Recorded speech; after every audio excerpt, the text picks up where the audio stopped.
Hello, everybody, and thank you for joining me. It's Allan Laboucan from the Rocks and Stocks News website. Today, we have one of our sponsors, website sponsors in Galantas Gold on. And before we get into the news, I wanted to talk a little bit about their stock performance. They've been sort of bucking the trend quite significantly relative to the junior peers out there. Back in the summertime, they made a high of around 85, just 90 cents. And then they came down, they created a good bottom. And then in around mid-December, well, even early December, they started to break out and had a golden cross, which is very bullish for technical indicators. And that has all been based on drilling results. But the news that they had out recently is from the operations of building a mine. So these guys have a dual focus and a whole slew of catalysts from the truth machine through to the production. So I thought we'd have Mario Stefano on. Thanks for joining us, Mario. Well, thank you for having me on. I really appreciate it. Well, I'm going to let you fly on that news that you just had out, Mario, on the operations side of things. Well, as I mentioned in our prior interviews, we're really focused on two things at Galantas. First is to get our production up and running and get some good cash flow out of the production, while at the same time aggressively drill our project to see if we can identify not only extensions to the known veins, but in the future, some additional veins. So the first part of it is production, and we announced some guidance for 2022 and 2023. So for this year, we hope to start production by the end of March. We're going to produce about 8,000 ounces at around 5.5 grams, and that's at $1,200 per ounce, all-in sustaining costs, which is extremely reasonable, particularly that we're producing 8,000 ounces this year. And then next year, we hope to almost double our production to about 18,000 ounces. And from there, we'll get about $1,350 all-in sustaining costs. And the reason for that is we have a lot of development work that we need to do to get ourselves ready for the future. But after that, I would expect our production to continue to increase in ounces and our costs to continue to go down. And that's really going to be dictated as well on exploration success, Allan. And that's really where a lot of the value is going to be derived for our shareholders, is continued exploration success. And I've said this many times, I think what's really unique about us and our shareholders and future investors as well into Galantas is the cash flow we generate from this operation is going to go to exploration as well as expansion, where hopefully going forward, we really don't need to dilute our shareholders to a significant extent, if at all. And that's going to create a lot of leverage for existing shareholders as we create value. Well, it certainly looks like at those cost levels, there's a good amount of internal rate of return there to cover the drilling and the operations and keep you from having to go back to the market to raise additional funds and keep your nice tight share structure at about 70, currently at 74.68 million. Exactly. And a couple of things in terms of our production guidance and our share structure. One thing I'm not sure people really picked up on for 2023, our grade is actually running at 8 grams, which is pretty impressive for a smaller mine.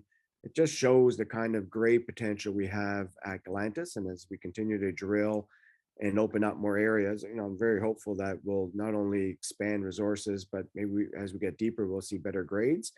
And then in terms of our share structure, we do have quite a bit of warrants outstanding. And that was one of the reasons why I think our share price saw a bit of a decline, as you mentioned earlier in this interview.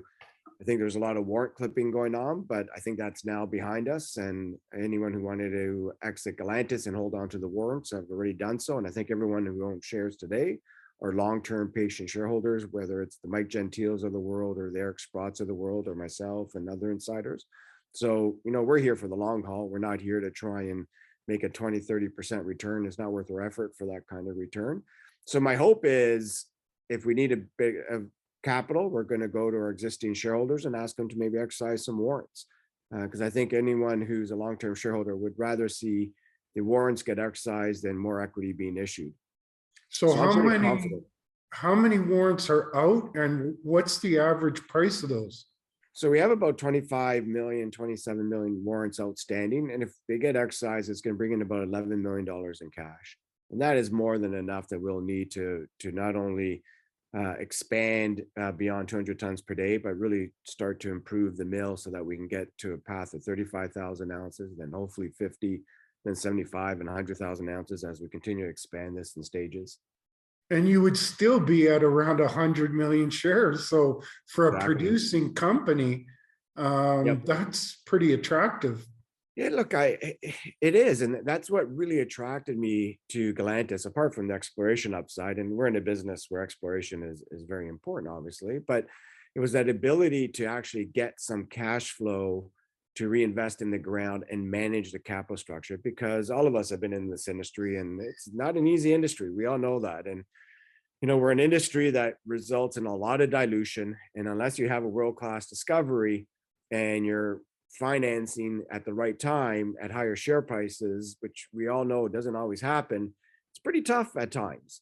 So in our case at Galantas, I think we're really lucky in the sense that we have potential for a world-class discovery, because there is one just 20 miles away with Dalridian, and we're seeing some great grades, and drilling is ongoing as we speak.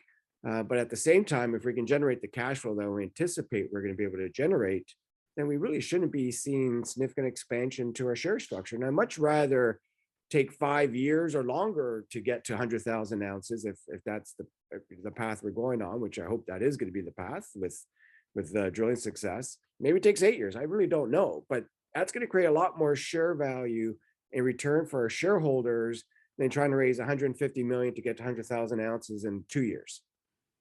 Right. And growth is key. You know, share structure is a big thing for me because, like you said, Mario, it's how you'll get the biggest bang for your buck for your shareholders. Yep, and we're all here to make money. We're all here to have success. We're all here to create value for the wider community, our shareholders. And if we can get to a position where we're generating the cash flow from operations, put that money back into the ground and expansion of the mill and underground development without really expanding our share count. You know, if we get to a 2, 3, 4 million ounce, you know, knock on wood, resource, you know, our share price should be doing extraordinarily well. And I think we'll outperform a lot of other juniors out there just because we don't need to constantly dilute our shareholders to recognize that value. So of those warrants, are they in the money yet? Or are they still a little bit underwater? Where does that stand? We've got some warrants that are in the money at 35 cents, not a lot. I think it's about 3 million warrants. And then the remaining warrants are at 40 cents. So even the 3 million, that would bring in $1 million, and they're well in the money right now. Yep. Yeah. So my plan is always, if we need capital, you know, I'll pick up the phone, I'll call the major shareholders and ask them, you know, if we need $3 million, for example, you know, if everyone just exercises 20% of their warrants or 25% of their warrants, you know, we get there without having to expand our capital structure. That's a pretty unique position to be in. Darn rights it is. And I don't think you're going to have to make those phone calls. I think the market is going to create that situation because, you know, getting back to the drilling, I'm just going to pull up a few news releases here. And, you know, this is what's caused the excitement. On December the 13th, the company announced 10 grams of gold and 93 grams of silver over 6.5 meters at Omaha. In November 24th, 26 grams of gold over 2.9 meters. October the 12th, intersects high-grade gold at Omaha in Northern Ireland. So there's been successive success with the truth machine. And a couple things really excite me about that. Some of those results came from where you get out of that grayish or kind of rock clay kind of mixed rock, and you get into the more hard rock. That's important for me because you can chase that, for one. But secondly, it goes back to that big concept of the cracks in the earth for these orogenic gold systems. They're deep cracks, and they bring those fluids up into that harder rock. And, you know, this is the Fosterville model of the Swan Zone. And it now looks like you have the hallmark to chase that high grade story deeper, and the underground workings to easily get at it. Exactly. That you're bang on. And you know, one of the things that Galantas never really had the opportunity to do in the past, because it was focused on getting the permits in place, was focused on getting the mine up and running, and they didn't really spend money on exploration. And in our case, now we have capital that we are going to be able to drill and show that this has potential to be a world-class discovery. Because again, I'm going to keep saying it, just 20 kilometers away is a world-class mine with Dalradian. And I know you're an early investor in Dalradian, and you did quite well with that company, but there's really no reason when you look at our structure relative to what you're seeing at Dalradian, as well as what you're seeing in Newfoundland, there's no reason why our veins aren't going to continue to go to depth. You know, it's going to go as deep as we want to drill. And as you pointed out as well, the drilling is probably going to identify more and more veins. The more we drill, the more we're going to find. And we know that's the case because we're seeing it as we're drilling at Joshua and Kearney, plus some of the geophysics we've done to the east and west of the Kearney and Joshua veins. We've seen some really interesting geophysics, but that's also backed up by gold samples from surface, as well as drilling. Just 500 meters of the Kearney vein in 2005, 1.7 meters of 11 grams was drilled, but never followed up on because the company never had the capital to follow up on it. And we know if we were a Canadian company with a lot of capital, you know, this whole area would have probably had exactly drill holes everywhere. But in our case, you know, the company was focused on getting this up and running. But, you know, you look back, the strategy probably worked in the sense that we're going to have a very tight share structure. We're going to be producing, we're going to be generating cash flow while at the same time drilling. So for patient investors that like production while at the same time like the excitement of an exploration story, we have it all, I think. And that's what's going to be really exciting for our shareholders. And going forward, when you're looking at the catalysts, apart from obviously getting some production going starting at the end of March, we hope to have some more drill results from the Joshua vein sometime mid-February to the third week of February is what we're targeting. I'm sure everyone's aware with COVID has delayed everything. You know, you just can't find employees to do the sampling, and unfortunately delays are everywhere in this world right now. But we're still got some reasonable timelines to turn around our assays. Then we're also going to bring in some sampling from the workings from underground because we are opening up some faces, getting ready for mining at the end of March. And you'll be able to get to see some channel samples there as well. And then as well, some samples from surface. We've been looking around our area to the west, around that Pigeon Top area, and we expect to get some samples assayed and released to the market as well, just to try and start to show people that, you know, this is a lot more than just the Joshua and Kearney vein. There's a lot more here, and it hasn't been discovered yet because it hasn't been looked at. And that makes a lot of sense because that's often what you find is multiple veins. And you brought up some interesting stuff there, Mario, in that the historical drilling was kind of contained to the first few hundred meters. But these orogenic systems go very, very deep. Part of the problem with the orogenic system is how do you target it? If you're drilling from the surface, you got to drill these deep holes, but you've got the marker there in that hard rock. You've got the access to it with the underground workings.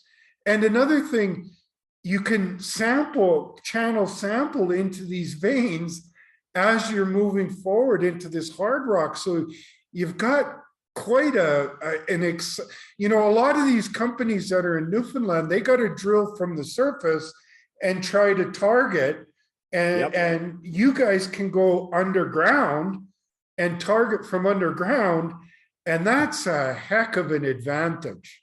It's a huge advantage, and part of the reason why our geologist, Sarah Coulter, who's a PhD, she understands this area extraordinarily well. She was able to piece together the dilation zones, and we're testing some of those dilation zones with our current drill program, the ones that you referenced. The reason why we're getting some thicker widths is because she's starting to understand a little bit more where these dilation zones may exist. And part of the reason is as we opened up the Kearney vein with the underground workings, and we did some sampling, she was able to actually see the ore, and she was able to see the veins, and she started to piece all this together. And obviously a lot more work needs to be done at Galantas. Let's not kid ourselves. Any exploration program, any company that's going to production, a lot of effort needs to be done, but we've got the hallmarks, I think, and all the tools in place to really create some shareholder value. And as you pointed out, being able to drill from underground adds a lot of value for shareholders. And we're probably going to be drifting, towards the Joshua vein, because we are going to develop ore out of the Joshua vein. But we'll be doing some drill bays at Joshua. We'll probably be moving in time to the northern part of the Kearney vein, because just to the north of the Kearney vein, some sampling done by Rio Tinto in the 1980s with Panjar drilling, it's almost like auger drilling. We get to the fresh rock. They were getting up there up to 30 grams. And no drilling by Galantas. It's only about 250 meters away from the existing workings, but no plans were ever put in place in the past to even look at it. But now that we have capital, we have a aggressive management team to create value from production and exploration, because that's the big distinguishing factor here, Allan, is I think people forgot about Galantas because It was a production story. It was just a production story, and it was not a production story because the capital wasn't there to put into production. And in our case now, a production story with warts. Exactly. So now we've got the capital, we got a great team to put this into production. I'm really proud of the team we have at site. They've done a fantastic job in an environment that's been quite difficult with COVID, really trying to get this mine refurbished, restarted. Hats off to them. They've done a great job. But at the same time, we are going to drill this. And I think that's going to be really interesting, because if you like Newfound Gold, or you like Labrador Gold, or Marathon Gold, or any of the companies out in Newfoundland, there's no reason why you're not going to love Galantas, and maybe more so because we're going to get exciting exploration results with production. And you're on this all the time. You're on the same geological structure, the same crack in the earth that goes deep, but you've got that huge advantage. Those companies would all love to be able to be underground and looking at what they're drilling, and that leads to predictability. Yep. And that's what your geologist, Sarah, is now wrapping her head around, and she's kind of can see what she needs to see. That dilation zone where the rock is more competent, and that's going to help you dramatically. Not only do you have the underground workings to help you, but now because you can drill from down there, but now she can see what she's drilling at, and all of those companies would love to be able to, instead of looking at things through this, they looking at things like this. Exactly. And as we continue to advance the underground mine, we're just going to drift to areas. So if we know there's structure somewhere from some drill holes, you just drift there, see what you got, the old-fashioned way, because we have all the underground workings in place, and just start drilling from underground. And that's really going to create a lot of value, because it's going to be a lot lower cost, because as you point out, we don't have to drill from surface. Also, we're doing shallow drilling now. But if we want to drill 500-meter holes, that gets pretty expensive if you're starting to do that from surface. But from underground, it might only be a 150-meter hole. So you can drill a lot more. To catch a 500-meter depth. Exactly. Instead of 750-meter angled hole to get 500 meters of depth. Exactly. And we're going to see these structures because we're going to open them up from the drifts and the mining. So we're going to be, as you said, it's going to be a lot more predictable for us, because we're going to be able to see the structures, and we're going to be able to target the drills a little bit better than we would have from surface. Heck of a story you got. It's a great story. I'm pretty excited on this. as you're describing it, I've been around since 1993. And the model that you're talking about is how a lot of companies grew to be significant producers. They would sort of prove up an area that they could mine. And then with the truth machine, they would have maybe a year or two's worth of production in the box, if you will, and then they would drill out for the next couple of years. That's the model, the method you guys, and that is not something to be ignored, because that's how companies turn from 10,000, 20,000, 30,000 producers into 100 to 2 to 300,000 producers. And you're looking at it at a place where you can keep your costs really low. And that leads to high margin gold production. Exactly. Increasing. And from an investor perspective, we're all here to try and make some money. Also, we want the excitement of a story, but investors put their money to work on the expectation they're going to get a healthy return. And if we're able to generate exploration results with production without expanding the capital structure, and we're smart in how we manage our capital, we're not going to be a 30, 40, 50, 60, 70 cent share price. And as we create value, the share price is going to be highly levered to success. And it's not going to be always capped based on the expectation at every 6 months you got to issue 10 to $20 million of equity.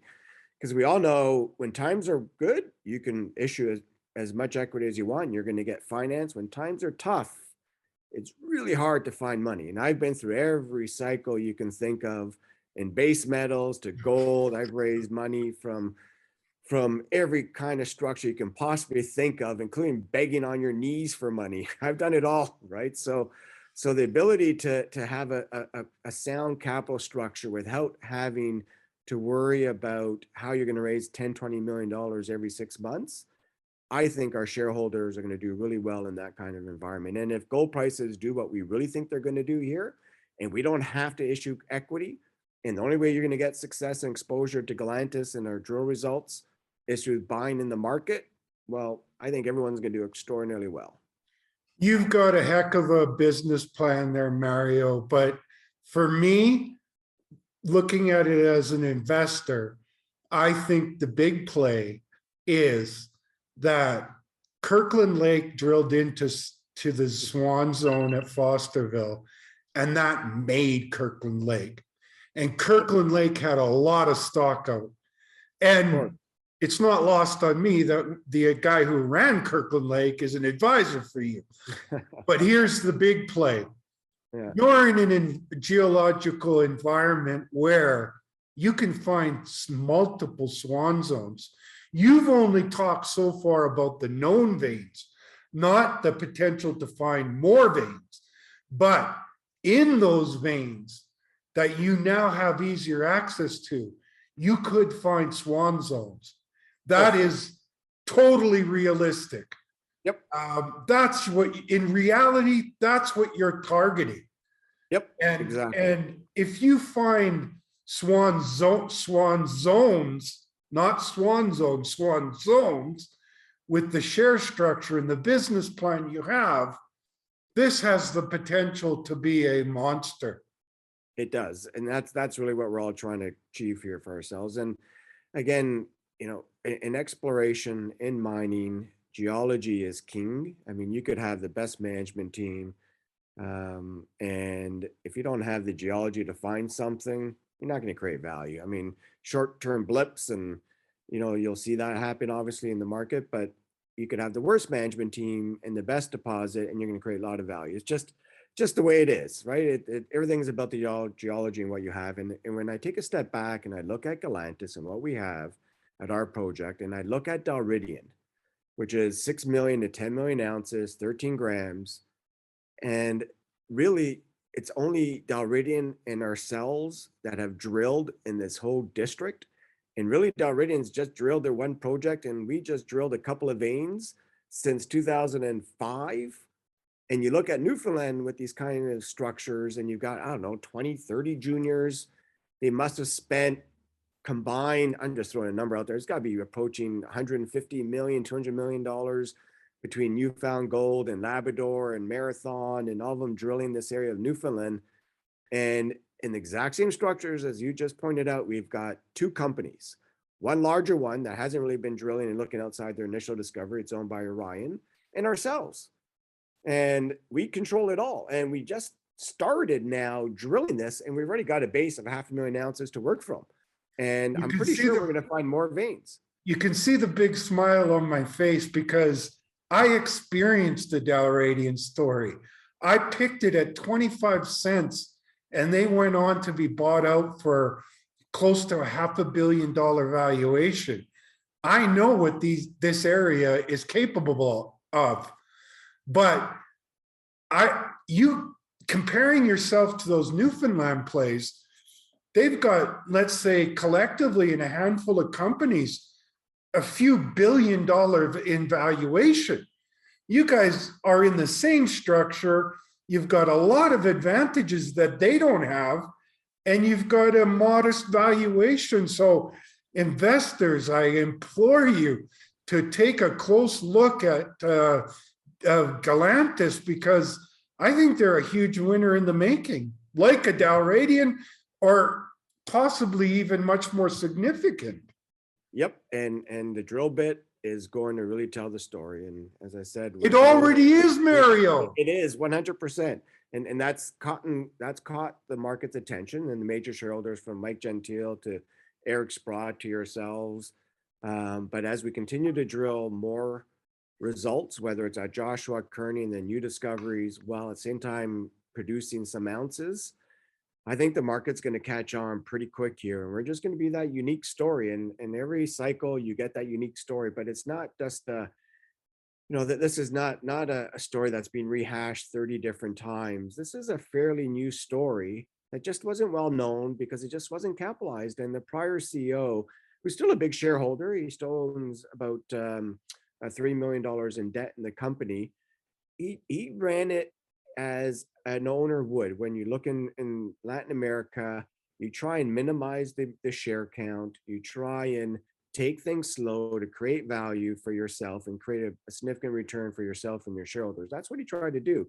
And with some hiccups that were unfortunate for Galantas, he just wasn't able to deliver because he didn't have the capital. He got caught in a scenario where he wasn't able to produce because we were waiting for an additional permit on blasting. When it eventually came, he ran out of capital. And that's where the new money came in. We raised $8 million with the new shareholders. But now that we're focused not only on the production and continuing what Roland Phelps was trying to achieve, but at the same time reinvesting in exploration, I think that's the big difference here. And I think that's what was lost on investors in the past, where investors don't get typically excited about 10 or 20,000 ounces a year of production. But if you can get that with an exciting exploration story and cash flow, that's the big difference here. And I think Roland recognized that, and that's why he reached out to us in the past. And we just weren't able to get to a transaction that would have made him happy to retire until recently, obviously in May of last year, that he agreed to retire. And it was really that strategy. He didn't want to see this shut down. He wanted to see the production. And I agreed with him. I said, look, why would we as investors, forget about all the work and effort that was done to do all the underground, Put a lot of blood, working, sweat, all the blood and sweat, all the permitting, the mill, everything. I'm not going to walk away from that. I see the benefit of generating cash flow, even if it's $1 million a year cash flow. If I just spend $1 million a year from underground drilling, that's like 5 million from surface probably, right? So, and you don't have to add to your share count. Exactly. It makes a huge difference. So and go Roland was big really and happy. Please give me some money. Exactly. That's the key here, right? So we're going to be able, look, I think we're in a great geology. I think we got great potential. Things take time, obviously, but continue to watch Galantas. If anyone new is watching this video, watch us, because we're going to be issuing drill results from Joshua, underground drilling from Kearney, underground sampling from some of the channel sampling right into the vein. Yeah, we're going to be doing it all. So this is going to be a catalyst-rich company, but with real deliverables. So you mentioned Mario, that is he still holding some debt in the company? Yes. Well, if I was him, I'd take your stock, not your cash. Yes. Well, Roland, I mean, got to give this guy credit. I mean, he put in of his, like, I don't know many CEOs, unless you're Eric Sprott, that, you got some really deep pockets, but Roland Phelps put in $5 million of his own money into this, in equity as well as some debt. So he owned at one point over 10% of the company. I think he's just under 10% now. So he put a lot of effort and a lot of money backing up his effort into this company. And that speaks volumes for me. It's not just him trying to, draw a salary and make a career off of Galantas and raise money and, go fly everywhere. He put his hard-earned family money behind this project. And as I said, he did a great job. The unfortunate part is he just didn't have the capital to continue to grow the company, and he Well, you recognized that. guys are going to vindicate his blood, sweat, and tears. And I Yeah. love that, because every major discovery needs a champion. He's your champion. You guys are now going to execute on his plan. And I'm going to be there. I told you the first time I talked to you, I'm going to be banging the table for a long time about you guys. And I got you've given me tons of reasons to bang the table. Yeah, no, that's exactly, like, I mean, we're rare out there. I've invested in the sector for a very long time. And there's just not many companies like Galantas out there. There are a few. You mentioned Kirkland Lake and Fosterville and the Swan Zone. But even before that, companies that have production with exploration potential typically do extraordinarily well, but they're just few and far between. Awesome. Mario, I hear your phone ringing. Let me close it off. And Apologize, forgot to hit the mute. talk on the other end there for a bit. All right. So there you go, folks. I started the show mentioning their stock performance. And I did that because I wanted to emphasize that breakout, that golden cross that they had, has been based on drilling success. And now they're adding to that catalyst list ahead of them, the production's coming. So they can keep making catalysts. It's one thing to have a good performing stock chart. It's another thing to have that action and the catalysts to keep it going. And that's what Galantas offers.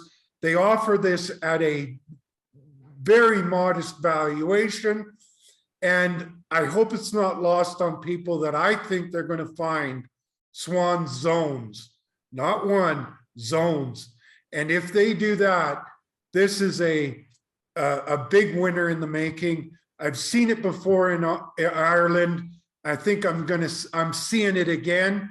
And the same thing with Dalradian. I banged the table for 6 months or a year, and everybody, blah, blah, blah, blah, blah. But they did it, and I think Galantas is going to do it. So as always, my shows are based on information purposes only. It's important for you to do your homework, and please, I implore you, do that homework. Go look at their news releases. Go look at their corporate presentation. Look at their maps, and you'll understand why I'm so enthusiastic. Mario's so enthusiastic. Big investors are so enthusiastic, and the market is enthusiastic. On that note, have a great day, and we'll talk to you soon.